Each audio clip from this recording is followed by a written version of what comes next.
शाह साहब, ये जो आपको एक्सपायर माल मिला है, जी जी, इसके बारे में आप क्या कहते हैं और आप किससे मुतालबा करना चाहते हैं? हमारा मुतालबा डीसी साहब सांगड़ से है और हमारा मुतालबा सीएम साहब से है कि ये एक्सपायर माल जो पब्लिक को, ये मुझे भी नहीं मिला है, ये सारी पब्लिक को मिला है।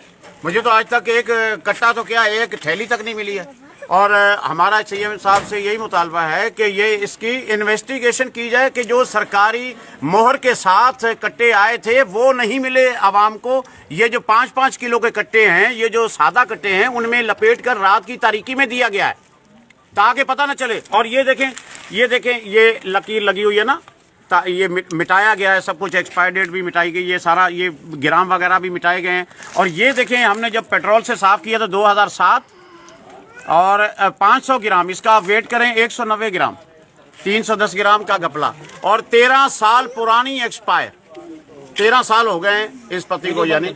और ये जो भी राशन मिला है वो नाकिस, बिल्कुल ही नाकिस मिला है, वो खाने के काबिल नहीं है। अभी आप किससे मुतालबा करना चाहते हैं? हमारा मुतालबा डीसी सांगड़ से है और सीएम साहब से है हमारा मुतालबा, और हमारा मुतालबा हर उस ऑफिसर से है कि जो हमारा मुतालबा सुप्रीम कोर्ट से है, और साहिबान अदलिया से हमारा मुतालबा है। हम मुतालबा करते हैं, एहतजाज करते हैं कि ये देखिए, कोरोना वायरस से अवाम मरे ना मरे, एक्सपायर डेट से और एक्सपायर शुदा माल से जरूर मरेगी। बिल्कुल। और ये गवर्नमेंट ने इशू किया है, किसी प्राइवेट इदारे ने, गवर्नमेंट देकर गई है। यानी ये जो है मुख्तियार खान साहब बांट कर गए। बिल्कुल बिल्कुल। ये हमारा यही मुतालबा कि इसकी इंक्वायरी होनी चाहिए, ये पब्लिक की जान का